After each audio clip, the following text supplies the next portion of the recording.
So, Avatar Frontiers of Pandora has been out for a week now, and I really didn't want to wait any longer to talk at least a little bit about it. I have been really excited for this game purely just because it's an Avatar game, and also because the first trailers for it looked really promising. It is a Ubisoft game, and many people were saying that it would most likely be a Far Cry clone with an Avatar skin on it, and now that the game is out, apparently those people were dead on accurate. I have such little experience with Far Cry games that I wouldn't have really known what the formula of them was, but this game very much does have a formula that it follows. You get a little bit of story, you explore some of the world after that, and then you end up in a dangerous area where you need to kill or stealth your way around the enemies to do an objective, and then repeat all of that again and again. That's a pretty common formula in many games, but of course, every game also has its own unique quirks to them. And although there are quite a lot of combat sections in this game, I really just want to talk about the part of this that has kept me playing the entire week, and you can probably guess what that is. It is Pandora. I am a big Avatar fan, and I'm a fan of their world building that they've done so far with Pandora, with the Na'vi in the two movies so far. And so I was hopeful that this would feel at least somewhat faithful to that and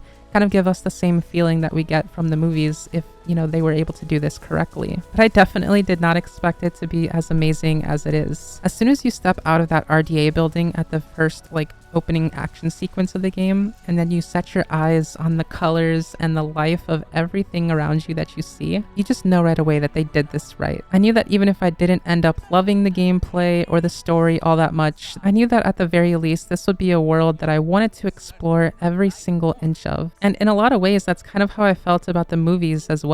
A lot of that main good versus evil storyline in the movies that, exists outside of the characters and their relationships is kind of a snooze fest to me. Yeah, it's fun to watch, but I just have zero interest in any of the actual fighting that's going on. The reason I fell in love with Avatar is because of Pandora and how real it always feels. And also because of the music that comes along with that and, the feeling I get every single time I watch Jake Sully in the first movie earn his way to becoming one of the people and taking his first flight on the Ikran. It still gives me goosebumps every time I watch that to this day. I really did not think this game was going to give me those same feelings and those goosebumps again, and they did for the exact same reasons. Only this time, I get to be Jake Sully. I get to run through the forest, I get to climb the mountains, I get to see the wildlife and feel the wildlife, and all of it does really feel alive all the time. There have been so many times where I just went out in a direction, to see if I could find the next part of the quest I was on, and then kind of just wound up running around and adventuring for no particular reason and kind of forgetting about the quest that I was on in the first place. So I don't know what kind of person you are, what kind of things you like or don't like, but if you're somebody that isn't wowed by the simplicity of